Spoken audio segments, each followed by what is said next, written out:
Before the age of emperors and dynasties, there was only the rhythm of the world. And in that world, every act, no matter how small, created an echo. On the sacred slopes of Mount Emai, a small white snake, destined for a cruel death, was saved by the simple kindness of a young herd boy. It was an act of compassion, a single drop of goodness in the great ocean of karma. That echo did not fade. For 1,000 years, the snake cultivated her spirit, absorbing the essence of the moon and the earth, until her magical power was so great, she could shed her serpent skin and take the form of a woman. On the sacred Mount Mei, for over 1,000 years, a white snake practiced the Taoist arts, absorbing the essence of the moon and the earth. Through centuries of discipline, she shed her reptilian form, cultivating immense magical power, and finally achieving the form of a beautiful woman. She was Bai Suzhen, but her transformation was not just a feat of magic. It was the fulfillment of a karmic debt. Ages ago, as a small snake, she had been captured by a beggar, destined to be killed for her skin. She was saved by a young herd boy, who bought her and released her back into the wild. Now an immortal spirit, she felt the pull of this ancient kindness. She learned through a vision that the herd boy had been reincarnated as a young scholar in the human world. With her sworn sister, a mischievous green snake spirit named Zhao King, Bai Suzhen descended from her mountain sanctuary into the mortal realm. She was not seeking power or worship. She was seeking the boy who had saved her life, determined to repay his simple act of compassion with a lifetime of love. Destiny, it is said, often arrives in the rain. On the famous broken bridge by Hangzhou's West Lake, a sudden spring shower began to fall. Trapped by the rain was the young scholar, Xian, a kind and humble pharmacist. It was him, the reincarnation of the herd boy. As he stood there, wondering how to get home, two beautiful women, Bai Suzhen and her sister Zhao King, appeared beside him. Bai Suzhen, her heart recognizing the soul of her savior, felt an instant, profound connection. Xian, captivated by her otherworldly beauty and grace, was immediately smitten. In a simple, faded gesture, he offered them his oil paper umbrella to shield them from the rain, promising to retrieve it from their home the next day. As they shared the small shelter of the umbrella, walking along the misty shores of the lake, a love that would defy the laws of heaven and earth began to blossom. It was a love born from 1,000-year-old debt and a single, gentle act of kindness. Their love was swift and true. Xian and Bai Suzhen were soon married, and with a touch of magic, she produced the funds for them to open their own medicine shop. But Bai Suzhen's powers were not used for selfish gain. She was a spirit of immense goodness, and she used her knowledge of heavenly herbs and remedies to help the people of the city. She brewed magical potions that could cure illnesses the other doctors could not, often giving them away for free to the poor and needy. Their pharmacy became famous, a beacon of hope for the sick. Xian, seeing only his wife's boundless compassion and skill, believed he had married the kindest and most brilliant woman in the world. They were happy, deeply in love, and expecting their first child.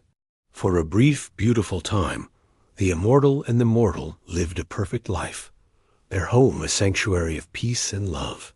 But such a union, a bond between human and demon, does not go unnoticed by the guardians of the celestial order. Watching from his mountain monastery was the powerful and zealous Buddhist monk, Fahai. He was a man of immense spiritual power, a self-proclaimed guardian of the natural order. To him, the world was simple. Humans were humans, and demons were demons. There was no room for nuance, no possibility of a good spirit. He could see through mortal eyes to the true nature of things. When his gaze fell upon the city, he did not see a kind and loving wife. He saw a colossal white snake demon, its aura coiling around the soul of an unsuspecting mortal. He believed Xian's life was in peril, his spirit being corrupted by an unnatural evil. He saw Bai Suzhen's acts of healing not as kindness, but as a clever deception, a trick to win the trust of humans. Fahai descended from his temple, his golden alms bowl in hand, a man on a holy mission. He would not rest until he had exposed the demon and saved Xian's soul, even if it meant destroying their happiness. The Dragon Boat Festival arrived, a day of celebration, and a day of great danger for spirits. It is tradition to drink Realga wine, a potent brew believed to ward off evil spirits and repel snakes. Bai Suzhen, now pregnant and her powers slightly weakened, knew she could not drink it. But Xian, goaded by a disguised Fahai, lovingly insisted she take just a sip to celebrate with him. To refuse would be to arouse his suspicion. Trapped and underestimating the wine's power, she drank. The effect was immediate and catastrophic. She fled to their bedroom in agony, her body racked with convulsions. When Xian came to check on her, he did not find his wife. Lying coiled on their bed, its scales shimmering a ghostly white in. The moonlight was a colossal white serpent. The shock was too much for his mortal heart. He let out a single terrified scream and fell to the floor, dead from fright. Bai Suzhen's greatest secret was revealed, and in doing so, she had killed the man she loved.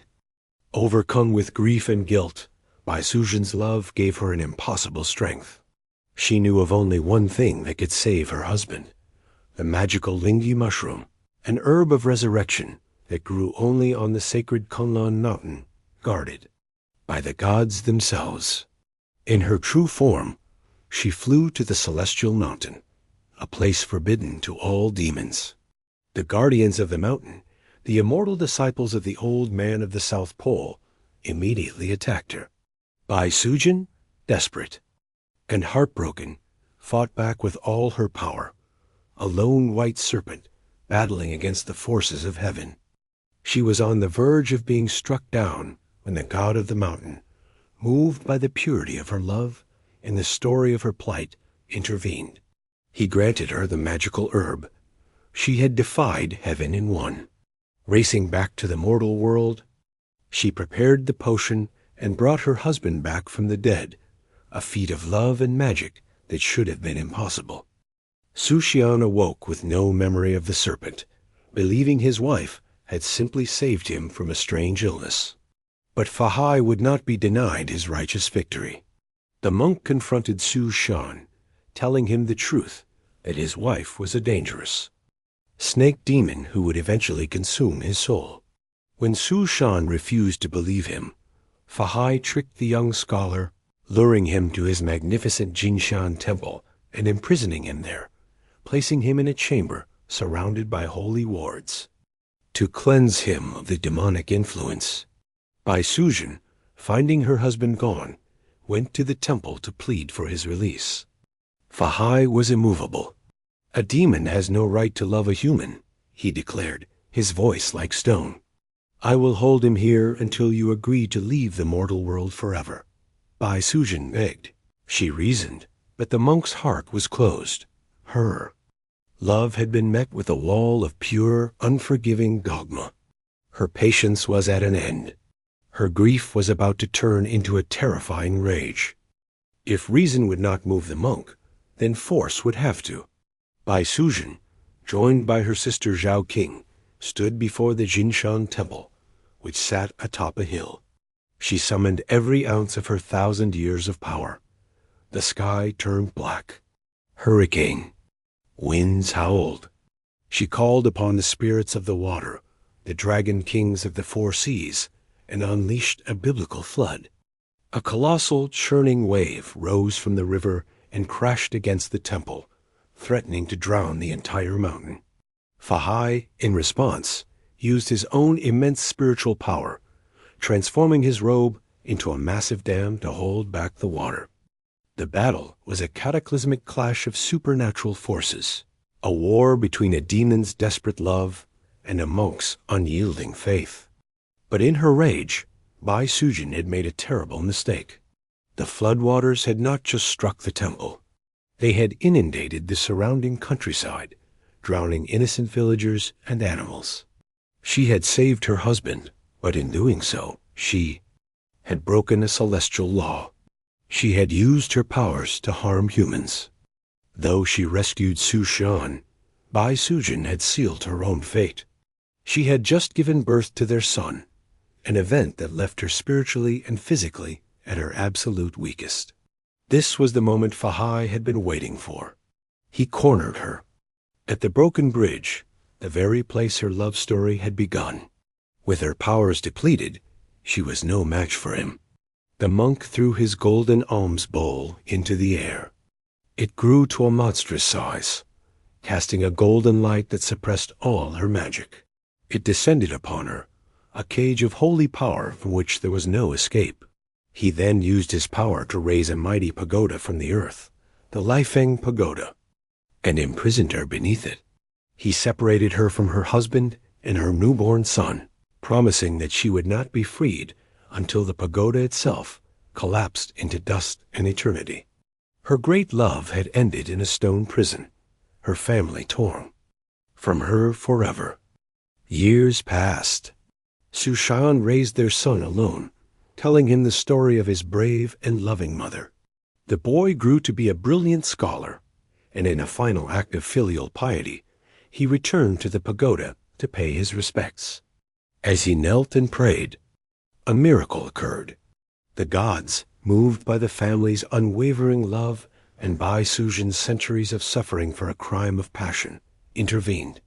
The great Lifeng Pagoda, which had stood for decades, began to tremble, crack, and then collapse into a pile of dust. From the ruins, a figure of pure white light emerged. Bai Suzhen was free. She was finally reunited with her husband and her grown son. The legend says they ascended to the heavens together, becoming a family of immortals. The story of the white snake is a tragedy, but it is also a testament to a love so powerful it could bring back the dead, challenge the heavens, and in the end, even break down the walls of a stone prison.